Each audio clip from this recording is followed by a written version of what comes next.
Suamiku pamit dinas keluar kota. Tapi saat pulang dia membawa seorang anak dari hasil perselingkuhannya. Dia memintaku untuk menerima anak itu dan merawatnya tinggal bersama di rumahku. Aku tidak tinggal diam. Langsung kuusir mereka berdua. Dan yang kulakukan selanjutnya membuat suami beserta selingkuhannya syok karena Sebelum ceritanya dimulai, silahkan tulis di kolom komentar dari daerah mana saja teman-teman yang menonton cerita ini. Jangan lupa like dan subscribe agar channel ini bisa semakin berkembang dan bisa mempersembahkan cerita yang lebih menarik lagi. Aroma wangi dari sop buntut yang kaya akan rempah-rempah menguar lembut di seluruh penjuru rumah. Dania tersenyum puas sambil mengaduk kuah kaldu yang berwarna kecoklatan itu untuk terakhir kalinya. Semua adalah kesukaan Lucky, suaminya. Hari ini, setelah 2 minggu penuh Lucky pergi untuk perjalanan dinas yang katanya sangat penting di luar kota, pria itu akan pulang. Dania ingin menyambutnya dengan sempurna. Rumah sudah bersih dan rapi, wangi pewangi lantai berpadu dengan aroma masakan, menciptakan suasana hangat yang selalu Lucky rindukan. Dania melirik jam di dinding, sudah menunjukkan pukul 7 malam. Menurut pesan terakhir Lucky 1 jam yang lalu, dia sudah dalam perjalanan dari bandara. Seharusnya tidak lama lagi. Dania menata meja makan dengan teliti. Piring, sendok, garpu, dan gelas tertata rapi di atas taplak meja bersih. Ia bahkan meletakkan sebuah vas kecil berisi bunga sedap malam di tengah meja. Bunganya yang putih bersih menebarkan keharuman yang menenangkan. 7 tahun pernikahan bukanlah waktu yang singkat. Selama itu, mereka telah membangun semuanya dari nol. Dari sebuah kontrakan sempit, hingga kini menempati rumah hasil jerih payah mereka sendiri. Setidaknya, itulah yang Dania yakini. Lucky adalah pria yang pekerja keras, seorang suami yang bertanggung jawab. Perjalanan dinasnya yang semakin sering adalah bukti dedikasinya pada pekerjaan, demi masa depan mereka berdua. Dania selalu berusaha menjadi istri yang pengertian, yang mendukung setiap langkah suaminya. Ia tidak pernah banyak bertanya, tidak pernah menaruh curiga. Kepercayaan adalah pondasi utama dalam pernikahan mereka. Sambil menunggu, Dania duduk di sofa ruang tengah, menyalakan televisi namun pikirannya tidak benar-benar di sana. Ia membayangkan wajah lelah Lucky yang akan segera berubah cerah, saat melihat semua persiapan yang telah ia lakukan. Ia akan memeluk suaminya, menanyakan bagaimana pekerjaannya, dan membiarkannya beristirahat. Lamunannya buyar ketika ponselnya bergetar. Sebuah pesan singkat dari Lucky. Aku sudah di depan komplek. Sayang, sebentar lagi sampai. Hati Dania seketika menghangat. Ia bergegas menuju teras, merapikan kembali tatanan rambutnya, dan memastikan penampilannya terlihat segar. Tak lama kemudian, suara deru mobil Lucky terdengar memasuki halaman. Lampu mobil menyorot taman kecil di depan rumah, sebelum akhirnya mesin mobil dimatikan. Hening sejenak. Dania menunggu dengan senyum terkembang di bibirnya.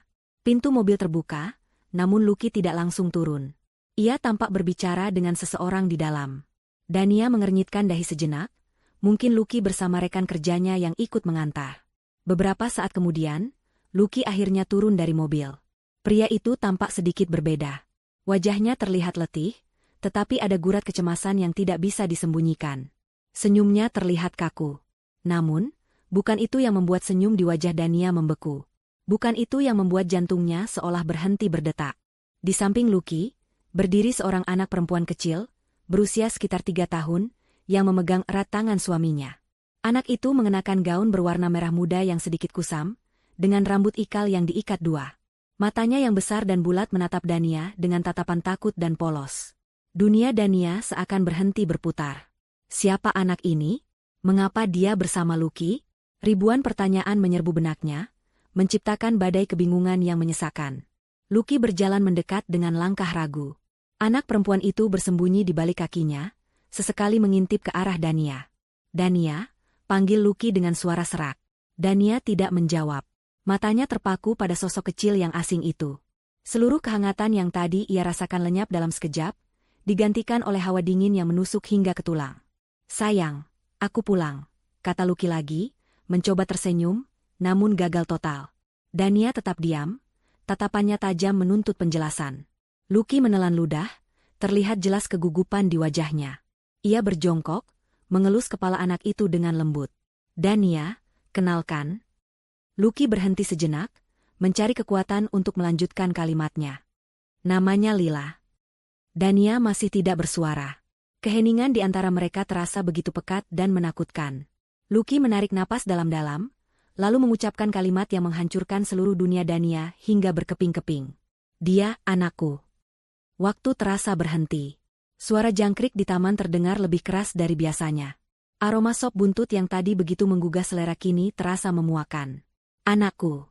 Kata itu terus terngiang di telinga Dania, seperti gema di sebuah jurang yang dalam dan gelap. Anak Lucky? Bagaimana mungkin? Selama 7 tahun pernikahan mereka, Tuhan belum menitipkan seorang anak pun pada mereka. Mereka sudah mencoba berbagai cara, berkonsultasi dengan banyak dokter, namun hasilnya nihil. Dan kini, Lucky pulang membawa seorang anak perempuan dan mengakuinya sebagai anaknya? Pikiran Dania berputar cepat, mencoba memproses informasi yang mustahil ini. Kilasan-kilasan percakapan mereka beberapa waktu terakhir muncul di benaknya. Perjalanan dinas yang mendadak. Telepon yang sering tidak diangkat. Alasan lembur yang tidak masuk akal.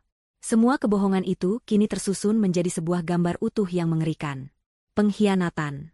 Aku bisa jelaskan, kata Lucky lirih, melihat wajah istrinya yang pucat pasi. Ia mencoba meraih tangan Dania, namun Dania mundur selangkah, seolah sentuhan Lucky bisa membakarnya. Tatapan Dania yang tadinya penuh kebingungan, kini berubah menjadi tatapan kosong. Hatinya hancur, remuk, menjadi debu. Kepercayaan yang ia bangun selama 7 tahun runtuh dalam hitungan detik. Pria yang ia cintai, yang ia layani dengan sepenuh hati, telah menikamnya dari belakang dengan begitu kejam. Dania menatap Lucky, lalu beralih menatap Lila yang masih bersembunyi ketakutan. Anak itu tidak berdosa, tetapi kehadirannya adalah bukti nyata dari sebuah pengkhianatan yang tak termaafkan. Lucky, dalam kebodohannya, melanjutkan penjelasannya. Ia berbicara tentang seorang wanita bernama Vania. Seorang rekan kerja dari proyek lamanya. Sebuah kesalahan, katanya. Sebuah hubungan singkat yang tidak pernah ia duga akan menghasilkan seorang anak. Ia bercerita bahwa Vania tidak sanggup merawat Lila, bahwa Vania memiliki kehidupannya sendiri. Dan kemudian, Lucky mengucapkan permintaan paling gila yang pernah Dania dengar. Aku tahu aku salah, Dania. Aku sangat menyesal. Tapi Lila tidak bersalah. Dia butuh seorang ibu. Aku mohon padamu, terima dia. Mari kita rawat dia bersama-sama. Anggap saja dia anak kita. Permintaan itu adalah tamparan terakhir yang menyadarkan Dania dari keterkejutannya. Rasa sakit di hatinya tiba-tiba menguap, digantikan oleh amarah yang membara, amarah yang dingin dan menusuk. Ia tidak menangis. Air matanya seolah mengering, berubah menjadi es di dalam jiwanya. Dania menatap Lucky dengan tatapan yang belum pernah pria itu lihat sebelumnya. Tatapan mata seorang asing. Tanpa mengucapkan sepatah kata pun, Dania berbalik badan, melangkah masuk ke dalam rumah dengan langkah yang mantap dan menakutkan. Ia berjalan lurus ke kamar mereka, tempat di mana Lucky baru saja meletakkan kopernya. Dengan seluruh tenaga yang ia miliki, Dania menyeret koper besar itu keluar kamar, melewati ruang tengah, dan menuju pintu depan. Lucky hanya bisa mematung, tidak mengerti apa yang akan dilakukan istrinya. Dania membuka pintu lebar-lebar, lalu dengan sekali hentakan, ia melemparkan koper itu ke halaman rumput. Suara debuman koper yang jatuh memecah keheningan malam. Kemudian, Dania menatap lurus ke mata Lucky, matanya menyala dengan kebencian murni. Suaranya keluar, bukan seperti jeritan histeris, melainkan seperti desisan tajam yang penuh penekanan. Rumah ini, mobil ini, semuanya atas namaku. Surat-suratnya ada padaku. Dania berhenti sejenak, membiarkan kata-katanya meresap. Sekarang, bawa anak hasil perzinahanmu itu dan pergi dari sini. Jangan pernah sekalipun menunjukkan wajah kalian lagi di hadapanku. Ia menunjuk ke arah gerbang dengan jarinya yang gemetar karena amarah. Keluar. Pintu terbanting menutup dengan suara keras, seolah menjadi penegas akhir dari sebuah babak kehidupan. Gema suara itu menggantung di udara, sebelum akhirnya ditelan oleh keheningan yang jauh lebih memekakan. Di luar, Dania bisa mendengar suara Lucky yang memanggil namanya dengan panik, diselingi tangisan lirih dari Lila. Namun, Dania tidak bergeming. Ia bersandar di balik pintu, tubuhnya kaku, telinganya seolah tuli. Beberapa saat kemudian, terdengar suara mesin mobil yang dinyalakan dengan kasar, lalu menjauh dengan cepat, meninggalkan jejak ban di jalanan komplek dan meninggalkan luka menganga di hati Dania. Setelah suara itu benar-benar hilang, barulah kekuatan di kaki Dania seakan lenyap. Ia merosot ke lantai, punggungnya masih menempel di pintu kayu yang dingin. Ia tidak menangis. Yang ada hanyalah kehampaan. Ruang tengah yang tadi terasa hangat kini terasa seperti sebuah gua yang dingin dan asing. Meja makan yang tertata indah terlihat seperti sebuah ejekan. Aroma sop buntut yang masih tercium di udara membuat perutnya mual. Pandangannya kosong, menatap lurus ke depan, menembus dinding. Pikirannya memutar ulang kejadian beberapa menit yang lalu seperti sebuah film rusak. Wajah Lucky yang cemas. Tangan kecil Lila yang menggenggam erat jari suaminya. Kalimat, "Dia anakku." Setiap detail terpatri begitu jelas, membakar jiwanya. 7 tahun. 7 tahun ia mendedikasikan hidupnya untuk seorang pria yang ternyata menjalani kehidupan ganda. 7 tahun ia memimpikan suara tawa anak kecil di rumah ini, sementara suaminya ternyata sudah memiliki seorang anak dengan wanita lain. Rasa sakit itu begitu luar biasa, begitu fisik, seolah ada tangan tak kasat mata yang meremas jantungnya hingga hancur. Kenangan-kenangan indah yang dulu menjadi hartanya kini berubah menjadi racun. Ia teringat bagaimana Lucky meyakinkannya untuk berhenti dari pekerjaannya yang cemerlang di sebuah firma konsultan keuangan. "Biar aku saja yang bekerja, sayang. Kamu urus rumah dan dirimu sendiri. Kamu adalah ratuku," begitu kata Lucky saat itu. Dania, yang dibutakan oleh cinta, setuju. Ia menjadi istri rumah tangga yang sempurna, mengelola keuangan mereka dengan sangat baik, menginvestasikan uang mereka hingga aset mereka berlipat ganda, sementara Lucky hanya tahu menerima laporan bulanan dan menandatangani dokumen yang Dania sodorkan. Ia teringat semua perjalanan dinas Lucky. Ia bahkan sering membekali Lucky dengan vitamin dan makanan kesukaannya, khawatir suaminya kelelahan. Betapa bodohnya dia. Perhatiannya, kepeduliannya, semuanya hanya menjadi fasilitas bagi Lucky untuk berselingkuh dengan nyaman. Kemarahan mulai merayap naik, menggantikan kehampaan. Kemarahan yang pekat dan hitam. Dania bangkit berdiri. Langkahnya goyah, namun tujuannya jelas. Ia berjalan ke arah meja makan, tangannya menyapu semua yang ada di atasnya. Piring, gelas, dan vas bunga berjatuhan ke lantai, pecah berkeping-keping. Suara pecahan keramik itu seolah menjadi musik pengiring bagi hatinya yang juga telah hancur. Tapi itu tidak cukup. Ia berjalan ke dinding di mana sebuah foto pernikahan besar mereka terpajang. Foto di mana mereka berdua tersenyum bahagia, terlihat begitu sempurna. Dania menatap wajah Lucky di foto itu. Wajah seorang pembohong. Dengan sebuah teriakan yang tertahan di tenggorokan, ia menarik foto itu dari dinding dan membantingnya ke lantai. Kaca pelindungnya pecah, menciptakan retakan yang melintang tepat di wajah mereka berdua. Melihat itu, Dania tidak merasakan kelegaan. Yang ia rasakan adalah sebuah titik balik. Cukup sudah air mata dan rasa sakit. Kesedihan tidak akan mengubah apapun. Lucky dan wanita itu telah mengambil kebahagiaannya. Sekarang, ia akan mengambil kembali semua miliknya. Dania berjalan menuju ruang kerjanya, sebuah ruangan yang jarang dimasuki Lucky karena dianggap membosankan. Ruangan itu adalah pusat kendalinya. Di balik sebuah lukisan pemandangan alam, terdapat sebuah brankas tersembunyi. Dengan jari-jari yang kini tidak lagi gemetar, Dania memutar kombinasi angka dan membuka pintu brankas yang berat. Di dalamnya, tersimpan seluruh senjata rahasianya. Bukan pistol atau pisau, melainkan tumpukan dokumen yang rapi. Ia mengeluarkan semuanya dan meletakkannya di atas meja kayu yang kokoh. Ada perjanjian pranikah yang mereka tanda tangani seminggu sebelum menikah. Lucky hanya tertawa saat menandatanganinya, menganggapnya sebagai formalitas konyol dari almarhum ayah Dania yang protektif. Di dalam perjanjian itu tertulis jelas, bahwa semua aset yang berasal dari warisan keluarga Dania dan semua aset yang dibeli atas nama Dania selama pernikahan, akan tetap menjadi milik Dania sepenuhnya jika terjadi perpisahan. Kemudian, ada sertifikat rumah yang mereka tinggali. Atas nama Dania. Almarhum ayahnya, seorang pengacara ulung, telah mewanti-wanti putrinya untuk selalu melindungi dirinya sendiri. Cinta bisa buta, Dania. Tapi surat hukum bisa melihat dengan jelas. Begitu pesan ayahnya. Dania juga mengeluarkan sertifikat 2 ruko yang sedang disewakan, beberapa bidang tanah, dan bukti kepemilikan mobil. Semuanya atas nama Dania. Lucky berpikir semua itu adalah aset bersama, buah kerja kerasnya. Padahal, sebagian besar modal awal berasal dari warisan Dania yang ia putar dengan cerdas. Lucky hanyalah wajah perusahaan, sementara Dania adalah otaknya. Ia membuka sebuah map berisi laporan investasi dan portofolio saham. Selama ini, setiap keuntungan dari investasi bersama, secara perlahan dan legal, telah ia alihkan ke rekening terpisah yang Lucky tidak ketahui. Ia tidak pernah berniat buruk. Ia hanya melakukan apa yang ayahnya ajarkan, menyiapkan dana darurat dan payung pengaman. Ia tidak pernah menyangka payung itu akan ia gunakan untuk melindungi dirinya dari badai yang diciptakan oleh suaminya sendiri. Melihat semua dokumen itu di depan matanya, sebuah rencana yang dingin dan kejam mulai terbentuk di benak Dania. Rencana ini bukan tentang balas dendam yang membabi buta. Ini tentang keadilan. Ini tentang mengambil kembali kendali atas hidupnya. Lucky telah meremehkannya, menganggapnya hanya sebagai istri rumah tangga yang naif dan penurut. Malam ini, Lucky akan belajar bahwa ia telah membangunkan seekor singa betina yang selama ini tertidur.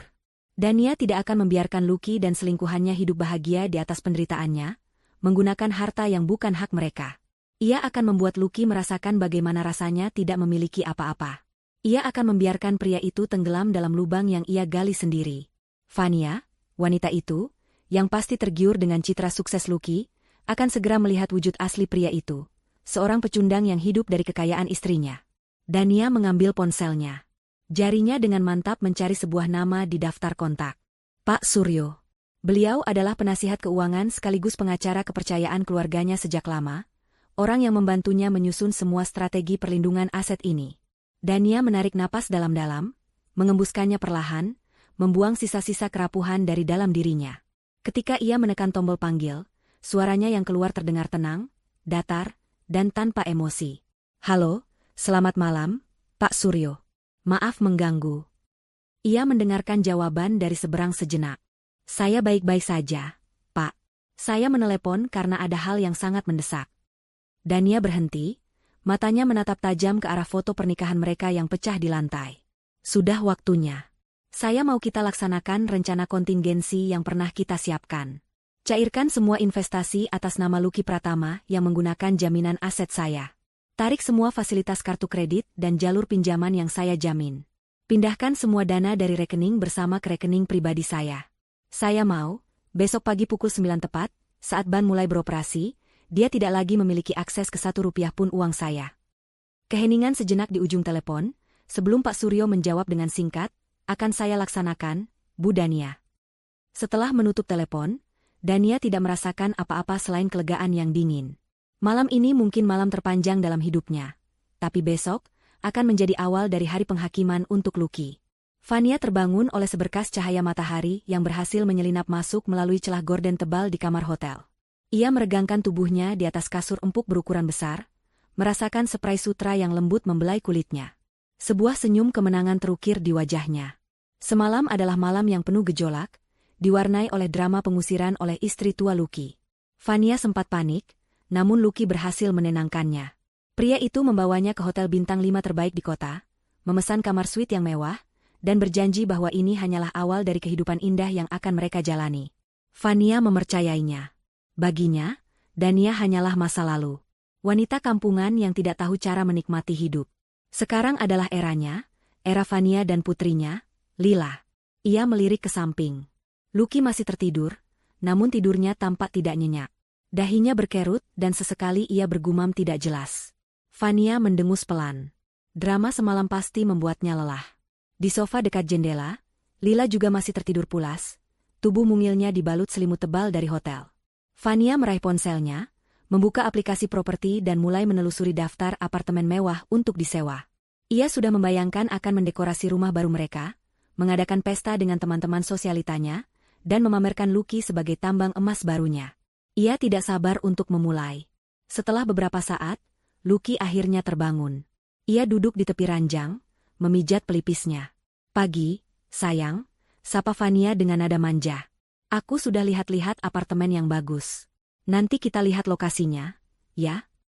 Lucky memaksakan seulas senyum. Tentu. Tapi kita sarapan dulu, kasihan Lila pasti lapar. Ia berusaha terdengar normal, berusaha menampilkan citra pria mapan yang memegang kendali, namun kegelisahan menggerogoti hatinya. Pengusiran yang dilakukan Dania semalam lebih dari sekadar amarah seorang istri. Tatapan mata Dania yang dingin dan kata-katanya yang menusuk tentang kepemilikan aset membuatnya sangat tidak nyaman. Namun, ia menepis pikiran itu. Mungkin Dania hanya menggertak. Mana mungkin wanita rumahan seperti dia berani macam-macam. Mereka pun bersiap-siap dan turun ke restoran hotel untuk sarapan. Suasana restoran yang elegan dan pilihan makanan yang melimpah ruah kembali menumbuhkan rasa percaya diri Lucky. Ia memesan banyak makanan, ingin menunjukkan pada Vania bahwa ia mampu memberikan apapun yang wanita itu inginkan. Lila makan dengan lahap, wajah polosnya tampak gembira. Vania sibuk mengambil foto makanan untuk diunggah ke media sosialnya. Semuanya tampak sempurna. Masalah dimulai ketika Lucky hendak membayar tagihan. Pelayan datang membawa mesin EDC. Dengan gaya angkuh, Lucky menyodorkan kartu kredit utamanya, sebuah kartu platinum dengan limit tak terbatas, atau setidaknya itulah yang ia pikir. Pelayan menggesek kartu itu. Sekali. 2 kali. Maaf, Pak. Kartunya ditolak, kata pelayan itu dengan sopan. Wajah Lucky seketika memerah karena malu. Coba lagi, mungkin sinyalnya jelek. Perintahnya. Pelayan itu mencoba lagi, hasilnya sama. Vania, yang sedang asyik dengan ponselnya, mulai menatap Lucky dengan pandangan bertanya. Ada apa? Bisiknya. Lucky menjadi gugup. Tidak apa-apa. Coba pakai kartu yang ini, katanya sambil mengeluarkan kartu kredit lain dari dompetnya. Hasilnya pun sama. Ditolak. Keringat dingin mulai membasahi dahi Lucky. Beberapa pengunjung di meja sekitar mulai melirik ke arah mereka. Suasana menjadi sangat canggung. Pak, mungkin Bapak bisa coba membayar dengan kartu debit, usul si pelayan. Lucky, dengan perasaan malu yang luar biasa, akhirnya mengeluarkan kartu debitnya. Ini adalah kartu untuk rekening gajinya, seharusnya ada cukup uang di sana. Tapi sekali lagi, mesin itu menunjukkan tulisan, transaksi ditolak. Kepanikan kini benar-benar mencengkeram Lucky. Ia meminta maaf pada pelayan dan berjanji akan menyelesaikannya di resepsionis. Mereka kembali ke kamar dengan tergesa-gesa, meninggalkan sarapan mereka yang belum habis. Wajah Vania sudah masam. Lucky, ada apa sebenarnya? Jangan bikin malu, deh. Masa bayar sarapan saja tidak bisa? Cerocosnya begitu pintu kamar tertutup. Aku tidak tahu, Van. Mungkin ada kesalahan sistem di bank. Tenang saja, aku akan urus, jawab Lucky dengan suara bergetar. Ia segera menelepon layanan pelanggan bank. Setelah melewati prosedur verifikasi yang terasa begitu lama, Lucky akhirnya terhubung dengan seorang petugas. Selamat pagi, dengan Lucky Pratama di sini. Saya mau cek status kartu kredit dan rekening saya. Sepertinya ada masalah, semua transaksi saya ditolak. Katanya mencoba terdengar tenang. Petugas di seberang telepon memintanya menunggu sejenak. Lucky bisa mendengar suara ketikan keyboard. Vania berdiri di hadapannya dengan tangan terlipat di dada, menatapnya dengan tajam. Sementara itu, di rumahnya yang sunyi, Dania sedang duduk di teras belakang sambil menikmati secangkir teh melati. Udara pagi terasa segar. Tidak ada lagi sisa-sisa kemarahan di wajahnya, yang ada hanyalah ketenangan yang dingin. Ponselnya bergetar. Sebuah pesan masuk dari Pak Suryo. Isinya singkat, semua instruksi sudah dilaksanakan tepat pukul 9. Seluruh fasilitas atas nama Lucky Pratama yang dijamin oleh Anda telah dibekukan. Selamat pagi, Bu Dania. Dania membaca pesan itu, lalu meletakkan ponselnya kembali di meja. Ia menyesap tehnya perlahan, matanya menatap hamparan rumput hijau di tamannya. Semuanya berjalan sesuai rencana. Di kamar hotel, suara petugas bank akhirnya terdengar kembali di telepon Lucky. Terima kasih sudah menunggu, Pak Lucky. Berdasarkan data kami, seluruh fasilitas kartu kredit Bapak telah dibekukan pagi ini pukul 9. Jantung Lucky serasa mencelos. Dibekukan? Kenapa? Atas dasar apa? Tanyanya dengan nada tinggi. Pembekuan dilakukan atas permintaan dari pihak penjamin utama, yaitu Ibu Dania Wijoyo, jawab petugas itu dengan nada datar. Lucky terdiam. Dania, jadi ini bukan gertakan. Lalu bagaimana dengan rekening debit saya? Itu rekening gaji saya, tidak ada hubungannya dengan dia, sergah Lucky. Mohon maaf, Pak, untuk rekening bersama dengan nomor sekian-sekian, telah terjadi penarikan seluruh dana oleh Ibu Dania selaku pemilik rekening utama. Saldo Anda saat ini 0. Sedangkan untuk rekening gaji Bapak, sepertinya ada pendebetan otomatis untuk pembayaran tagihan tertunggak yang jaminannya juga baru saja dicabut. Saldo efektif di rekening Bapak juga 0. Dunia Lucky seakan runtuh. 0. Seluruh kerja kerasnya, seluruh uangnya, lenyap dalam sekejap. Tidak mungkin. Ini pasti kesalahan, teriak Lucky pada telepon, namun ia tahu ia hanya menyangkal kenyataan.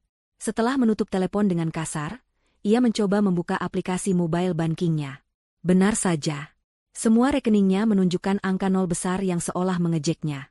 Ia jatuh terduduk di tepi ranjang, wajahnya pucat pasi. Vania yang sejak tadi mendengarkan percakapan itu menjadi murka. Apa maksudnya? Apa maksudnya uangmu habis karena perempuan itu? Desaknya. Belum sempat Lucky menjawab, pintu kamar mereka diketuk dengan keras.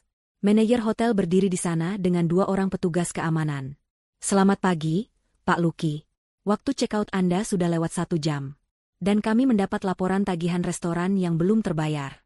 Mohon segera diselesaikan. Lucky menatap manajer itu dengan pandangan kosong. Ia tidak punya uang sepeser pun. Tepat pada saat itu, sebuah email masuk ke ponselnya. Notifikasi resmi dari bank. Dengan tangan gemetar, Lucky membukanya. Di sana tertulis dengan bahasa yang formal dan dingin, semua fasilitas kredit dan pinjaman atas namanya telah dihentikan efektif per hari ini, sesuai dengan penarikan jaminan yang dilakukan oleh Ibu Dania Wijoyo. Lucky membaca kalimat itu dengan suara lirih. Fania merebut ponsel dari tangannya, membaca email itu dengan cepat. Matanya membelalak tak percaya, sebelum akhirnya berubah menjadi tatapan penuh amarah dan kebencian. Jadi ini rencanamu? Desisnya tajam. Kamu bilang akan memberiku kehidupan yang lebih baik, tapi ternyata kamu tidak punya apa-apa tanpa istrimu. Kamu bawa aku dan Lila ke sini hanya untuk jadi gelandangan. Fania mengambil bantal sofa dan melemparkannya sekuat tenaga ke wajah Lucky. Pria tidak berguna. Puncak kemarahan Fania adalah awal dari mimpi buruk yang sesungguhnya. Pertengkaran hebat tak terhindarkan, diwarnai dengan teriakan Fania yang memaki Lucky habis-habisan dan tangisan Lila yang ketakutan melihat kedua orang tuanya saling serang secara verbal. Manajer hotel yang mendengar keributan itu akhirnya kehilangan kesabaran. Dengan tegas, ia meminta mereka untuk segera mengemasi barang-barang mereka dan meninggalkan hotel. Tidak ada negosiasi. Lucky, dengan harga diri yang sudah terkoyak, tak bisa berbuat apa-apa. Mereka diantar keluar oleh petugas keamanan seperti sepasang pesakitan, melewati lobi yang ramai di bawah tatapan kasihan dan cemooh dari para tamu dan staf hotel. Momen itu terasa begitu surreal.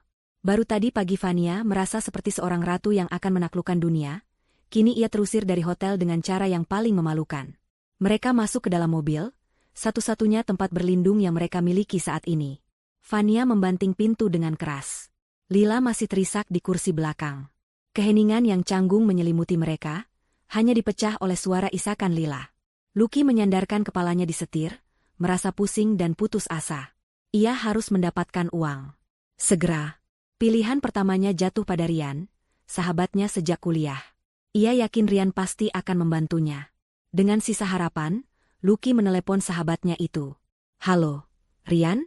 Bro, gue butuh bantuan, kata Lucky begitu teleponnya diangkat.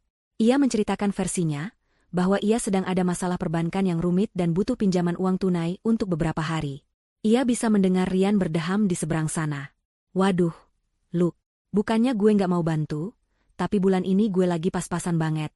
Baru bayar uang sekolah anak sama cicilan rumah.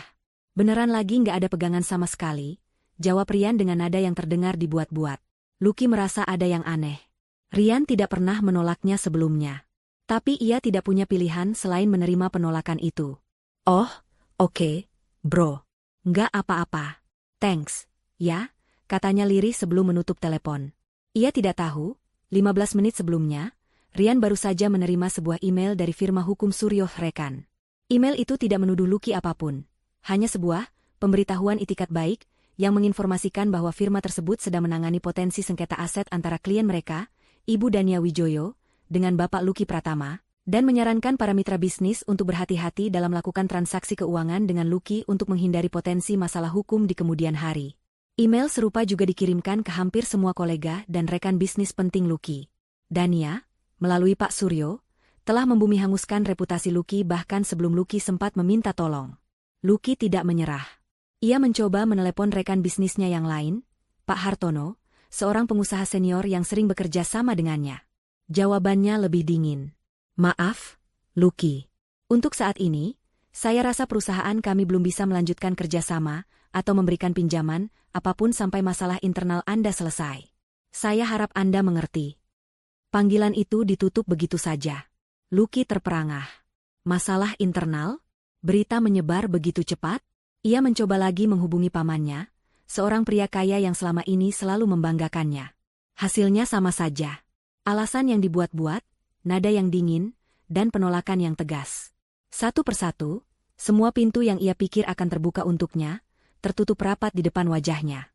Ia seperti terjangkit wabah penyakit yang membuat semua orang menjauhinya. Keputusasaan mulai menjalari dirinya. Ia bukan lagi Lucky Pratama yang sukses dan dihormati. Dalam waktu kurang dari 3 jam, ia menjadi seorang paria. Di kursi penumpang, Fania sama sekali tidak membantu. Ia terus mengomel tanpa henti.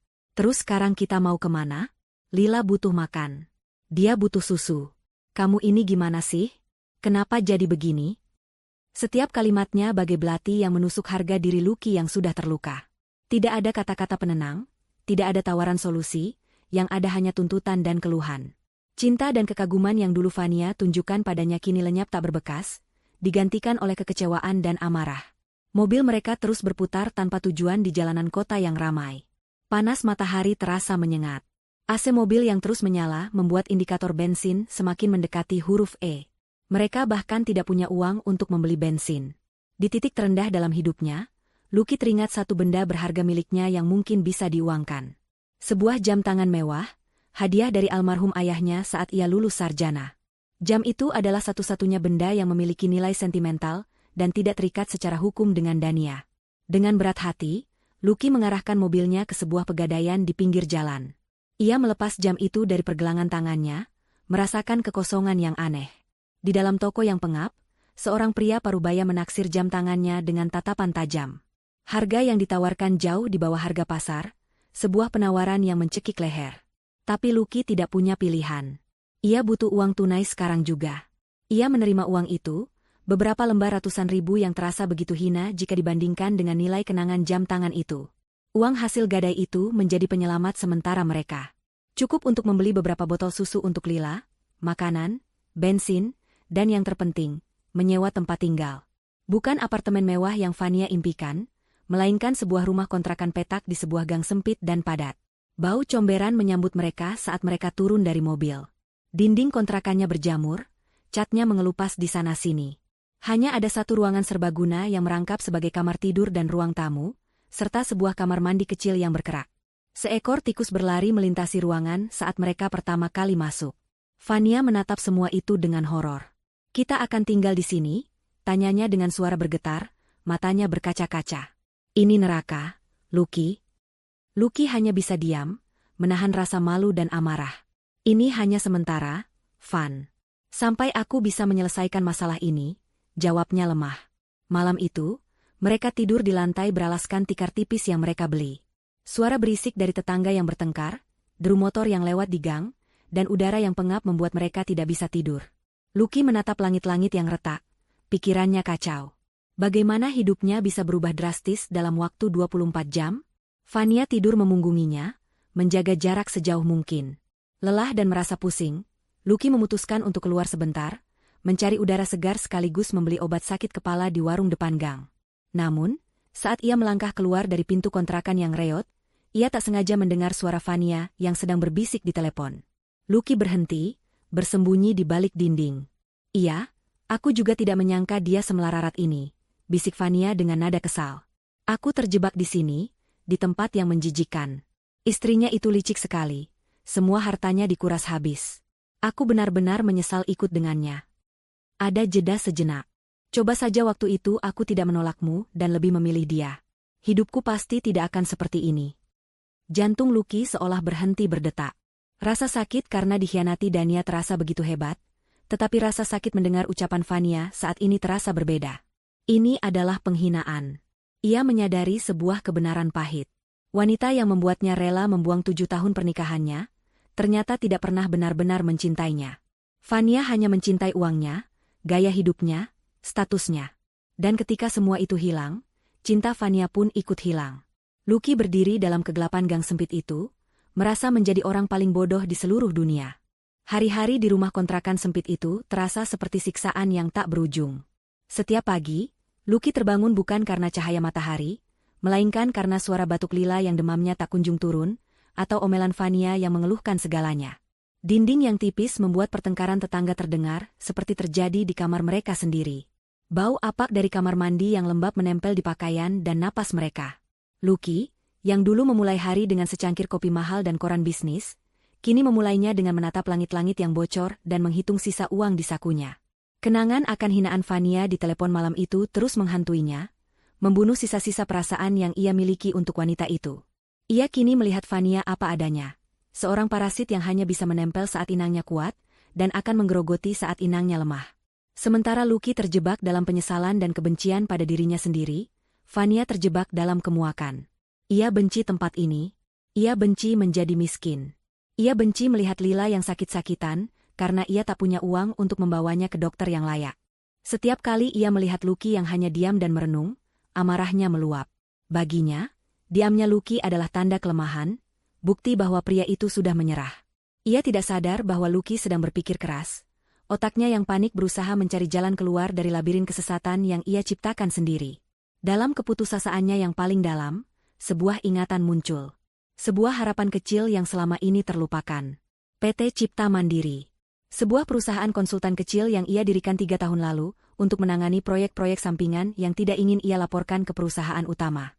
Ia selalu menganggap perusahaan itu sebagai miliknya pribadi, kerajaannya sendiri, terpisah dari campur tangan Dania dan keluarganya. Harapan itu menjalari dirinya seperti sengatan listrik.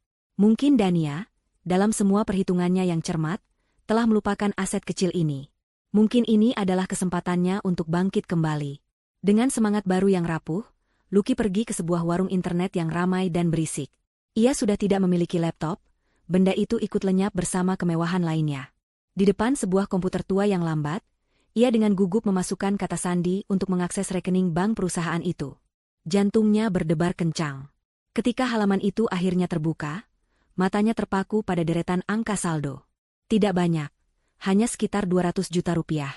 Jauh dari kekayaannya dulu, tapi di saat seperti ini, uang itu terasa seperti harta karun. Itu lebih dari cukup untuk memulai lagi, untuk membungkam keluhan Fania, untuk membawa Lila ke dokter. Tanpa berpikir panjang, didorong oleh kebutuhan mendesak dan ego yang terluka, Lucky membuat keputusan fatal. Ia tidak akan menarik uang itu secara bertahap. Ia akan mengambil sebagian besarnya sekaligus. Ia membuka rekening bank baru atas namanya sendiri melalui aplikasi ponsel, lalu membuat sebuah transaksi transfer sebesar 150 juta rupiah dari rekening perusahaan ke rekening pribadinya. Untuk mengelabui sistem, ia menuliskan keterangan transfer sebagai pelunasan invoice vendor Omega Tech. Nama vendor fiktif yang ia karang saat itu juga. Saat ia menekan tombol konfirmasi, ada perasaan lega yang luar biasa. Ia merasa telah berhasil mengelabui Dania. Ia telah menemukan satu celah dalam benteng pertahanan istrinya. Kemenangan kecil ini membuatnya merasa kuat kembali, merasa seperti Lucky Pratama yang dulu. Ia tidak sadar bahwa ia baru saja melangkah masuk ke dalam perangkap yang telah disiapkan dengan sempurna untuknya. Di kantornya yang mewah di pusat kota, Pak Suryo sedang meninjau laporan pasar saham ketika sebuah notifikasi email muncul di layarnya. Subjeknya, peringatan transaksi, PT Cipta Mandiri. Dengan tenang, ia membuka email itu.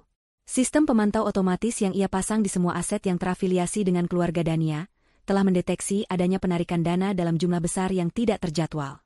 Pak Suryo menatap detail transaksi itu. Nama Lucky Pratama. Rekening ban baru. Keterangan vendor fiktif. Sebuah senyum tipis tersungging di bibirnya. Ia membuka laci mejanya, mengeluarkan sebuah map tebal berwarna merah dengan label, Lucky Pratama, Kontingensi B. Di dalamnya, terdapat semua dokumen pendirian PT Cipta Mandiri. Dokumen itu menunjukkan dengan jelas bahwa perusahaan itu didirikan sebagai anak perusahaan di bawah naungan salah satu perusahaan induk milik keluarga Dania.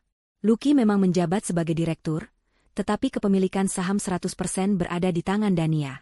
Lucky, dalam kesombongannya, tidak pernah membaca detail akta pendirian. Penarikan dana pribadi tanpa persetujuan dewan direksi atau pemegang saham adalah sebuah tindakan penggelapan. Kejahatan kerah putih yang jelas dan tak terbantahkan. Di belahan kota yang lain, Dania sama sekali tidak memikirkan Lucky. Ia sedang sibuk membangun kembali hidupnya. Pagi itu ia habiskan bersama seorang desainer interior, membahas rencana untuk merombak total kamar tidur utama. Saya mau ganti semuanya, Mbak. Warna cat, perabotan, bahkan posisi tempat tidurnya. Saya mau saat saya masuk ruangan itu, tidak ada satupun kenangan tentang dia yang tersisa, ujar Dania dengan nada tegas. Setelah itu, ia langsung menuju kantor barunya, sebuah ruang kerja modern yang ia sewa untuk menjalankan bisnis konsultannya sendiri. Klien-klien lamanya dari firma terdahulu, yang selalu menghormati kecerdasannya, dengan senang hati kembali bekerja sama dengannya. Siang itu, ia memimpin sebuah rapat dengan percaya diri, memaparkan strategi investasi yang brilian di hadapan beberapa calon investor. Penampilannya sangat berbeda. Rambutnya ditata dengan gaya yang lebih profesional. Pakaiannya menunjukkan keanggunan dan kekuasaan. Tidak ada lagi jejak istri rumah tangga yang polos. Yang ada kini adalah seorang Dania Wijoyo, seorang pebisnis wanita yang tangguh dan independen. Ia telah mengubah rasa sakitnya menjadi kekuatan, mengubah reruntuhan pernikahannya menjadi pondasi untuk istananya yang baru. Ponselnya berdering di tengah rapat. Ia melihat nama Pak Suryo di layar. Dengan sopan ia meminta izin kepada para kliennya dan berjalan ke sudut ruangan yang berjendela kaca, menyuguhkan pemandangan gedung-gedung pencakar langit. "Halo, Pak Suryo," sapanya dengan tenang. "Saya punya kabar baik, atau mungkin buruk, tergantung dari sudut pandang mana kita melihatnya," kata Pak Suryo di seberang sana. "Lucky sudah mengambil umpannya, Bu Dania. Dia baru saja mentransfer 150 juta rupiah dari rekening Cipta Mandiri ke rekening pribadinya. Bukti penggelapan sudah lengkap dan tidak terbantahkan. Kita bisa melaporkannya sekarang." Dania terdiam sejenak. Matanya menatap ke kejauhan, ke arah hamparan kota yang sibuk di bawahnya. Ia melihat betapa kecilnya mobil-mobil yang bergerak, betapa tidak berartinya mereka dari ketinggian ini. Begitu pula Lucky di matanya saat ini. Kecil dan tidak berarti. Sebuah senyum dingin yang nyaris tak terlihat menyentuh bibirnya. "Jangan sekarang, Pak," jawabnya dengan suara mantap. "Biarkan dia menikmati uang itu untuk sesaat. Beri dia tali yang cukup panjang untuk menggantung dirinya sendiri. Kita akan bergerak saat dia merasa paling aman." Uang 150 juta rupiah itu terasa seperti napas buatan bagi Lucky dan Fania. Lucky merasa seperti dewa penyelamat. Hal pertama yang ia lakukan adalah membawa mereka keluar dari kontrakan terkutuk itu. Ia menyewa sebuah apartemen tipe studio di gedung kelas menengah. Tidak mewah, tapi bersih, aman, dan jauh dari bau comberan serta pertengkaran tetangga. Ia segera membawa Lila ke dokter spesialis anak yang bagus. Ternyata Lila hanya menderita demam biasa yang diperparah oleh stres dan kondisi lingkungan yang buruk. Setelah mendapat obat yang tepat, kesehatan Lila cepat membaik. Lucky juga membelikan Fania beberapa helai baju baru dan mengajaknya makan di restoran yang layak. Perubahan kondisi finansial itu secara instan mengubah sikap Fania. Omelannya berhenti. Wajahnya yang selalu masam kini kembali dihiasi senyuman. Ia kembali menjadi Fania yang dulu Lucky kenal. Manja, penuh perhatian, dan memujanya. "Aku tahu kamu pasti bisa mengatasi ini, sayang. Kamu kan hebat," bisiknya sambil memeluk Lucky pada suatu malam. Lucky, yang begitu mendambakan kedamaian dan pengakuan, membiarkan dirinya terbuai. Ia ingin percaya bahwa Fania benar-benar mencintainya, bahwa sikap buruk Fania kemarin hanyalah reaksi wajar karena terkejut dan tertekan. Ia mengabaikan ingatan tentang percakapan telepon Fania di kontrakan, menganggapnya hanya sebagai luapan emosi sesaat. Ia mulai sibuk menghubungi kembali beberapa kontak bisnisnya, mencoba merintis usahanya dari nol dengan sisa modal yang ia miliki. Namun, respons yang ia dapatkan tetap dingin. Tembok tak kasat mata yang dibangun Dania ternyata terlalu kokoh untuk ia runtuhkan. Sementara Lucky berjuang dengan sia-sia, pikiran Fania bekerja ke arah yang berbeda. Ia sadar uang ini tidak akan bertahan lama. Lucky jelas sudah kehilangan pamornya di dunia bisnis. Cepat atau lambat, mereka akan kembali miskin. Fania tidak mau itu terjadi. Ia harus mencari solusi permanen, sebuah jalan keluar yang cepat dan menguntungkan. Dan dalam benaknya, solusi itu hanya punya satu nama, Dania. Fania meyakini bahwa di balik penampilan luarnya yang kini tampak tegar, Dania pastilah seorang wanita yang hancur dan kesepian. Wanita seperti itu, menurutnya, pasti sangat takut pada skandal publik. Reputasi adalah segalanya bagi orang kaya seperti Dania. Fania merasa ia memegang sebuah kartu truf. Ia bisa mengancam Dania, memerasnya, dan mendapatkan uang pesangon dalam jumlah besar untuk memulai hidup baru, mungkin tanpa Lucky sekalipun. Dengan keyakinan itu, Fania mulai menyusun senjatanya. Ia menghabiskan waktu berjam-jam menyusun draft pesan dan status media sosial yang akan ia gunakan untuk menyerang Dania. Isinya penuh dengan kebohongan yang dibungkus dengan narasi menyedihkan.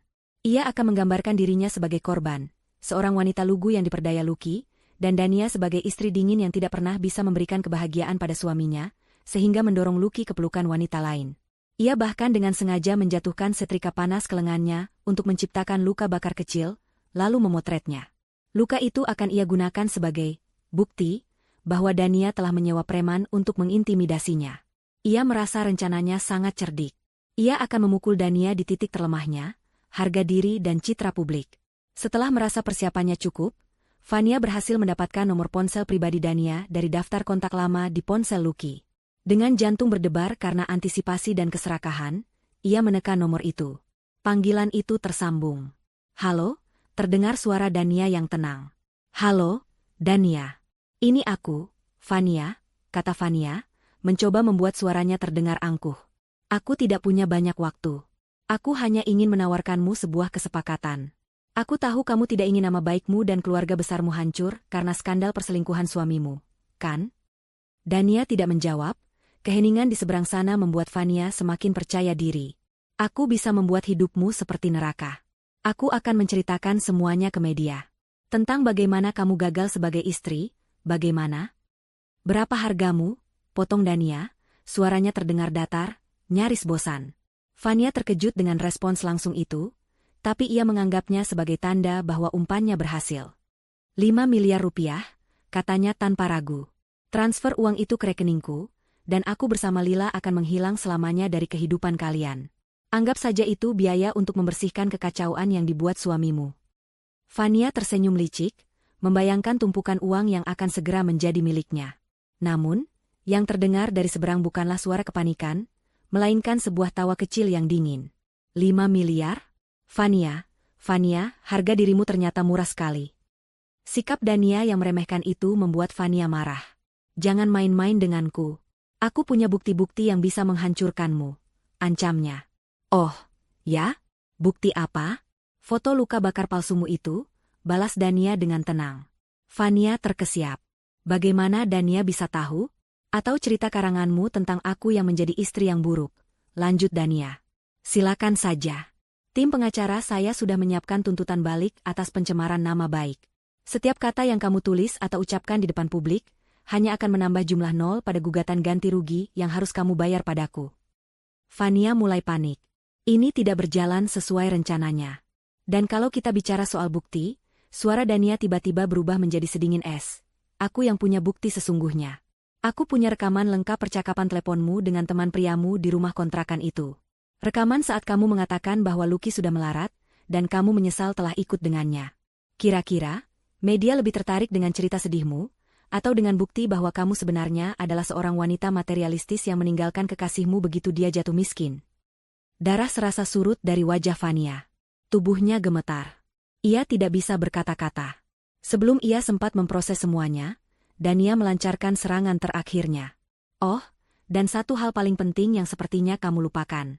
Uang yang sedang kalian pakai untuk menyewa apartemen dan berfoya-foya saat ini, itu adalah uang hasil penggelapan yang dilakukan Lucky dari salah satu perusahaan keluargaku. Kami punya bukti transfernya, kami punya aktanya, kami punya semuanya. Dania berhenti sejenak, membiarkan informasi itu meresap ke dalam pikiran Fania yang sudah kacau. Jadi, dengarkan aku baik-baik. Kamu punya dua pilihan. Pilihan pertama, kamu teruskan ancaman bodohmu ini, dan detik itu juga aku akan menyerahkan semua bukti ke polisi. Bukti penggelapan Lucky dan bukti percakapanmu yang menunjukkan kamu sadar akan kondisi finansialnya, yang bisa membuatmu terseret sebagai kaki tangan penada hasil kejahatan. Kalian bisa mendekam di penjara bersama-sama. Suara Dania terdengar begitu menakutkan. Pilihan kedua, kamu diam, tutup mulutmu rapat-rapat. Mungkin, kalau suasana hatiku sedang baik, aku hanya akan memenjarakan Lucky saja. Sekarang, pikirkan baik-baik nasibmu. Dan yang lebih penting, pikirkan nasib putrimu. Klik. Panggilan itu diputus oleh Dania. Fania masih berdiri mematung di tengah apartemennya, ponsel masih menempel di telinga. Ia merasa begitu bodoh.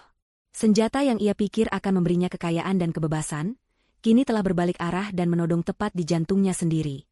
Ancaman Dania di telepon bergema di kepala Fania siang dan malam, berubah menjadi monster paranoia yang menggerogoti kewarasannya.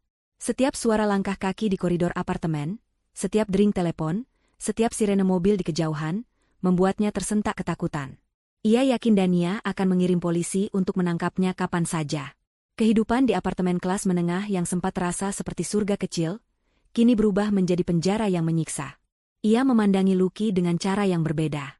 Pria itu bukan lagi sandaran hidupnya, melainkan sebuah bom waktu yang bisa meledak kapan saja dan menyeretnya ikut hancur.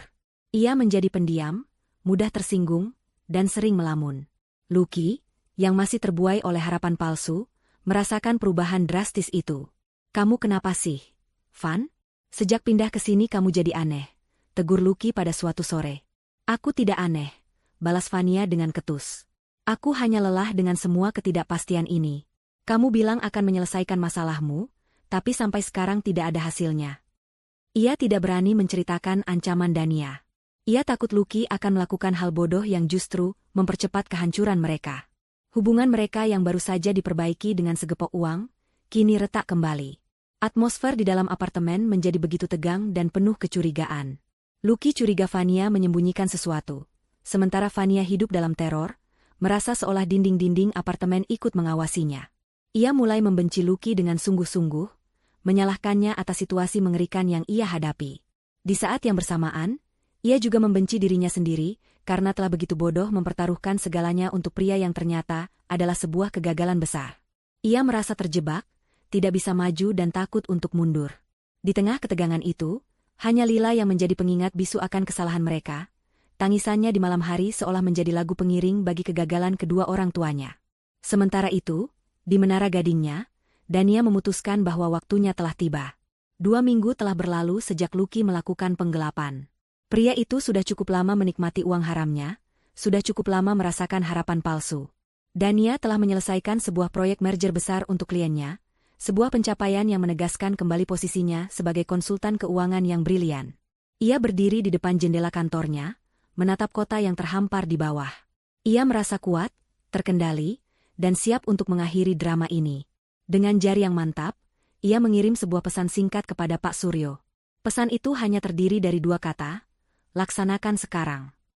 Badai yang sempurna itu datang pada hari Selasa, pukul 4 sore. Lucky dan Vania sedang berada di puncak pertengkaran mereka. Lucky baru saja menerima penolakan kerjasama untuk yang kesekian kalinya, sementara Vania terus mendesaknya untuk mencari uang lebih banyak. Uang kita semakin menipis. Luke, kamu mau kita kembali ke kontrakan bau itu? Teriak Vania. Tepat saat itu, pintu apartemen mereka diketuk dengan keras dan tegas. Lucky, dengan wajah kesal, membuka pintu dengan kasar, mengira itu adalah petugas kebersihan. Namun yang berdiri di hadapannya adalah 3 orang polisi berseragam dan seorang pria berpakaian preman yang menunjukkan lencana dan surat perintah penangkapan. Selamat sore, Bapak Lucky Pratama. Anda kami tahan atas dugaan tindak pidana penggelapan dana dan penipuan, kata detektif itu dengan suara datar. Dunia Lucky seakan berhenti berputar untuk kedua kalinya. Wajahnya pucat pasi, matanya membelalak tak percaya. Apa? Ini pasti kesalahan. Saya tidak melakukan apa-apa. Serunya, suaranya bergetar. Tapi polisi tidak memberinya waktu untuk berdebat. 2 petugas langsung memegang lengannya, memborgol tangannya di belakang punggung. Vania, yang melihat pemandangan itu dari ruang tengah, merasakan kakinya lemas seperti jeli. Jantungnya berdebar begitu kencang hingga terasa sakit. Inilah akhir. Mereka datang untuknya juga. Ia mundur perlahan, tubuhnya menabrak dinding, matanya nanar menatap Lucky yang digiring keluar. Saat itulah, seorang pria lain berpenampilan rapi melangkah maju dari belakang polisi. Permisi, saya Budi, perwakilan dari manajemen gedung apartemen Mutiara, katanya dengan nada formal. Sesuai dengan pasal 7 ayat 3 dalam kontrak sewa Anda, kami terpaksa melakukan terminasi sewa secara sepihak dan bersifat segera, dikarenakan penyewa terbukti terlibat dalam aktivitas kriminal yang mengganggu ketertiban. Anda diminta untuk mengosongkan unit ini dalam waktu 1 jam ke depan. Ini adalah pukulan ganda yang mematikan. Sebuah serangan yang telah dikoordinasikan dengan sempurna. Saat Lucky yang terus berteriak bahwa ini adalah jebakan digiring masuk ke dalam lift, pria dari manajemen gedung itu menatap Vania dengan dingin. Waktu Anda dimulai dari sekarang, Bu. 2 orang petugas keamanan akan menunggu di depan pintu untuk memastikan prosesnya berjalan lancar.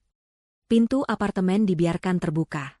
Vania ditinggalkan sendirian dalam keheningan yang mencekam, hanya ditemani oleh Lila yang mulai menangis karena merasakan ketegangan di sekitarnya.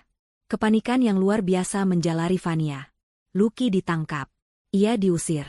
Uang mereka yang tersisa ada di dompet Lucky yang ikut dibawa polisi. Ia tidak punya apa-apa. Ia tidak punya siapa-siapa. Dan yang lebih menakutkan, ia takut namanya ikut terseret dalam kasus Lucky. Ancaman Dania terngiang kembali di telinganya. Didorong oleh insting bertahan hidup yang paling primitif dan egois, Vania bergerak seperti orang gila. Ia membuka lemari, menarik keluar semua pakaiannya dan pakaian Lila, lalu melemparkannya begitu saja ke dalam sebuah tas travel besar. Ia tidak peduli lagi dengan barang-barang lain. Yang ada di otaknya hanyalah lari. Lari sejauh mungkin dari sini, dari kota ini, dari semua masalah ini. Tepat 1 jam kemudian, ia keluar dari unit apartemennya, menyeret tas besar dengan 1 tangan dan menggandeng Lila yang masih menangis dengan tangan lainnya. Ia berjalan melewati lobi dengan kepala tertunduk, menghindari tatapan ingin tahu dari penghuni lain. Ia berdiri di tepi jalan raya yang ramai, di bawah langit senja yang mulai menguning. Klakson mobil dan deru mesin terdengar memekakan. Ia merasa begitu kecil dan tersesat. Beban di pundaknya terasa begitu berat. Tas travel yang berat, dan seorang anak kecil yang kini sepenuhnya menjadi tanggung jawabnya. Dalam puncak keputusasiannya, sebuah pikiran buruk melintas di benaknya. Ia tidak bisa melakukannya. Ia tidak bisa merawat Lila sendirian dalam kondisi seperti ini. Ia tidak punya uang, tidak punya tujuan. Lila hanya akan menjadi beban yang akan menenggelamkannya.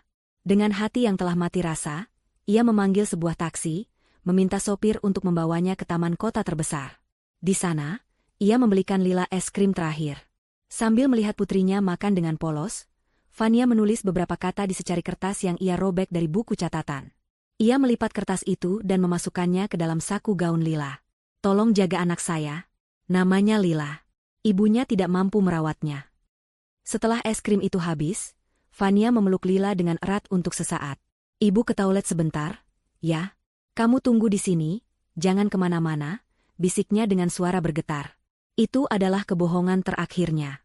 Fania berdiri, berbalik badan, dan berjalan cepat tanpa menoleh ke belakang. Ia melebur dalam keramaian orang-orang di taman, meninggalkan putrinya yang berusia 3 tahun sendirian di bangku taman, dengan es krim yang mulai meleleh di tangannya. Lampu neon yang berdengung di langit-langit ruang interogasi terasa menusuk mata Lucky. Ruangan itu terasa dingin dan berbau pengap. Di atas meja di hadapannya, tergeletak setumpuk bukti yang tak bisa ia sangkal. Salinan transfer bank, keterangan palsu yang ia tulis, dan akta pendirian PT Cipta Mandiri yang dengan jelas mencantumkan nama Dania Wijoyo sebagai pemilik tunggal. Semua perlawanan dalam dirinya padam. Tidak ada lagi teriakan tentang jebakan atau kesalahpahaman. Yang ada hanyalah pengakuan yang lirih dan penyesalan yang terlambat. Pengacara yang ditunjuk oleh negara untuk mendampinginya hanya bisa menggelengkan kepala. "Kasus Anda sangat berat, Pak Lucky. Buktinya terlalu kuat. Hal terbaik yang bisa kita harapkan adalah keringanan hukuman jika Anda bersikap kooperatif," kata pengacara itu tanpa banyak simpati. Lucky hanya bisa mengangguk pasrah. Malam itu, ia merasakan dinginnya lantai sel tahanan untuk pertama kali. Berbagi ruangan sempit dengan beberapa tahanan lain dengan berbagai kasus, ia merasa semua status dan harga dirinya telah dilucuti hingga telanjang. Bau pesing, dengkuran kasar, dan suasana penuh keputusasaan menjadi teman barunya. Inikah akhir dari semua ambisinya? Inikah buah dari pengkhianatannya? Ia teringat Dania, teringat kebaikan dan kepercayaan tulus istrinya yang telah ia hancurkan. Ia teringat rumah mereka yang nyaman, makanan hangat yang selalu tersedia, dan kehidupan teratur yang kini terasa seperti surga yang hilang. Di tengah malam yang panjang itu, untuk pertama kalinya setelah sekian lama, Lucky menangis. Bukan tangisan penyesalan biasa, tapi tangisan seorang pria yang benar-benar hancur, yang menyadari bahwa ia telah kehilangan segalanya karena kebodohannya sendiri.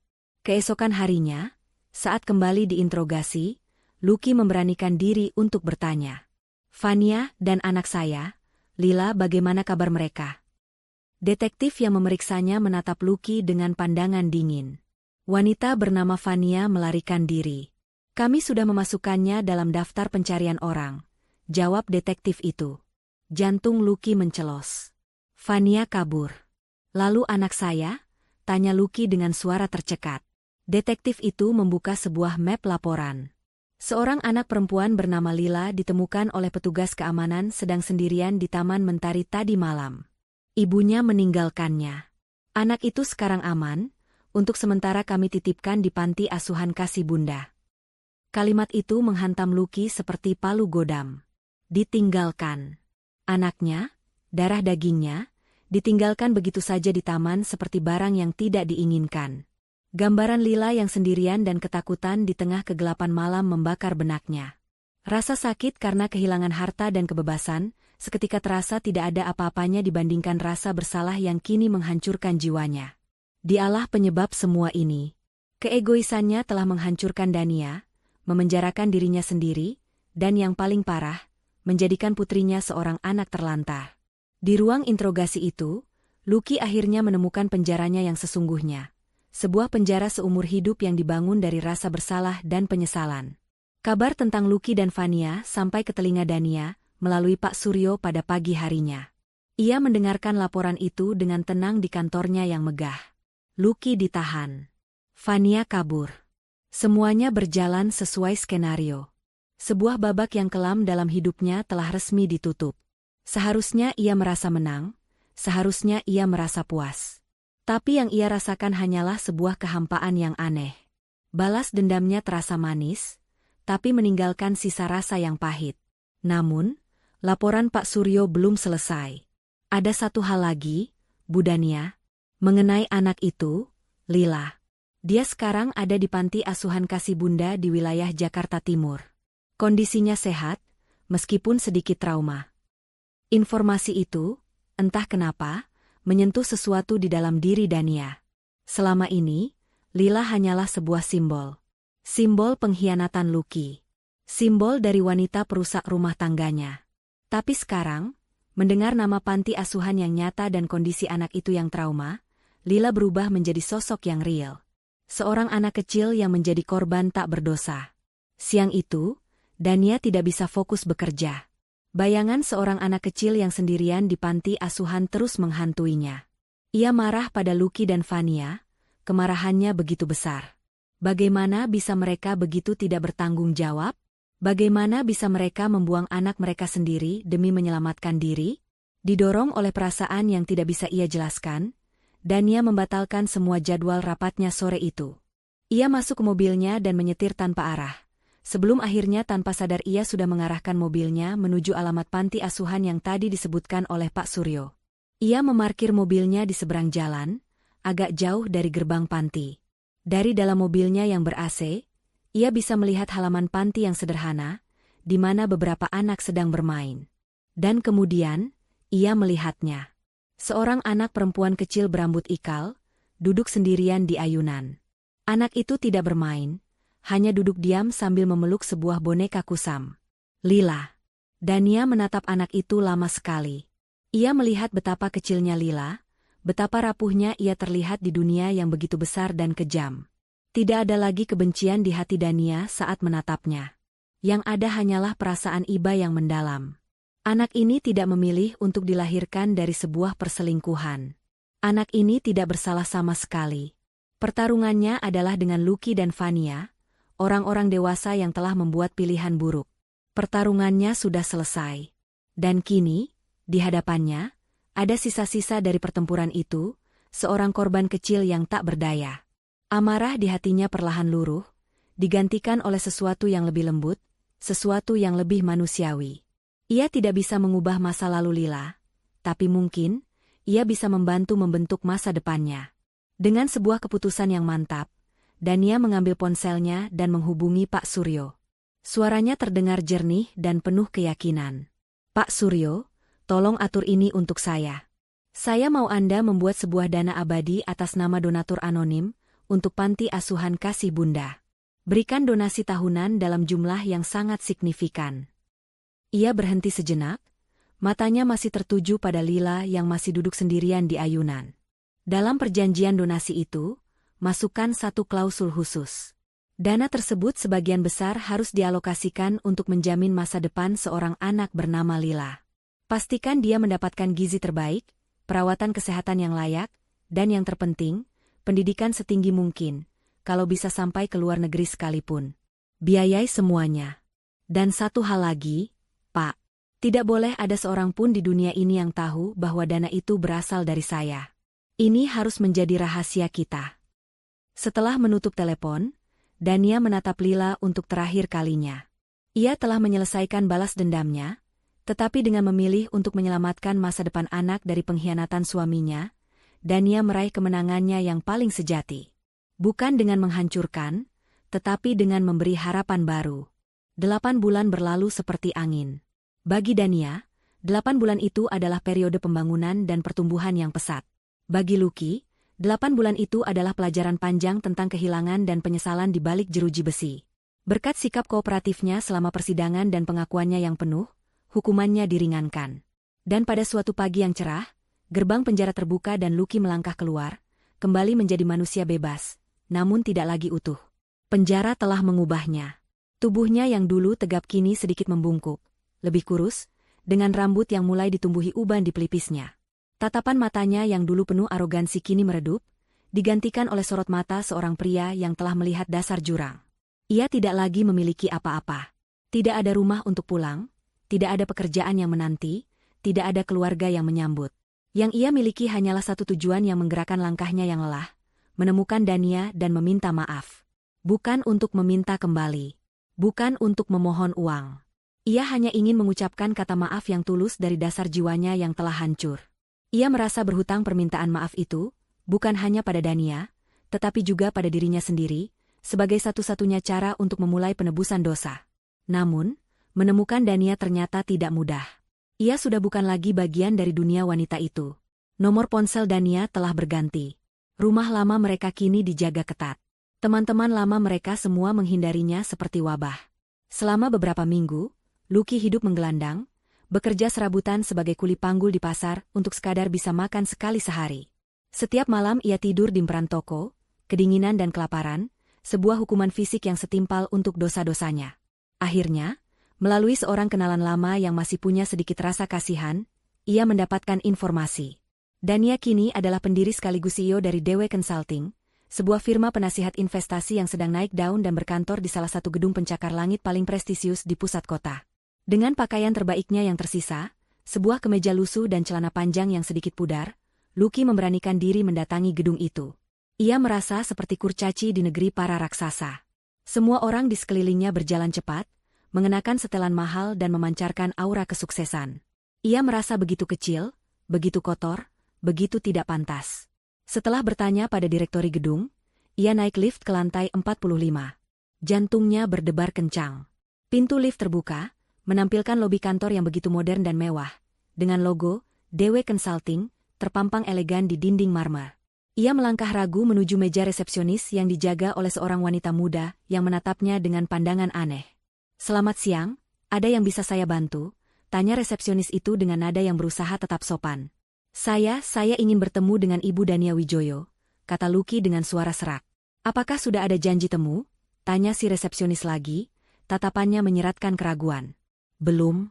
Tolong sampaikan saja, Lucky Pratama ingin bertemu." Nama itu rupanya dikenali.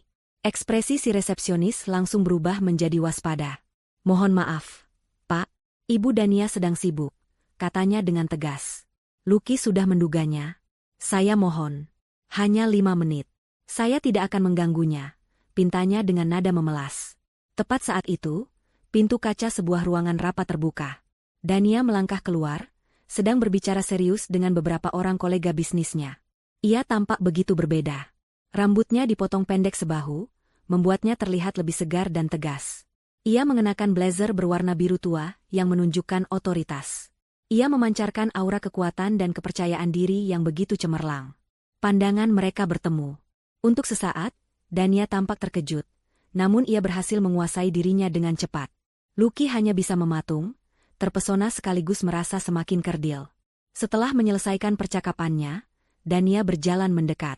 "Biarkan dia masuk," katanya pada resepsionis, lalu menatap Lucky. "Kita bicara di bawah." Mereka tidak bicara di kantornya yang privat. Dania membawanya ke sebuah kedai kopi yang ramai di lobi gedung. Sebuah tempat publik yang netral, di mana Dania memegang kendali penuh. Ia memesan segelas macchiato.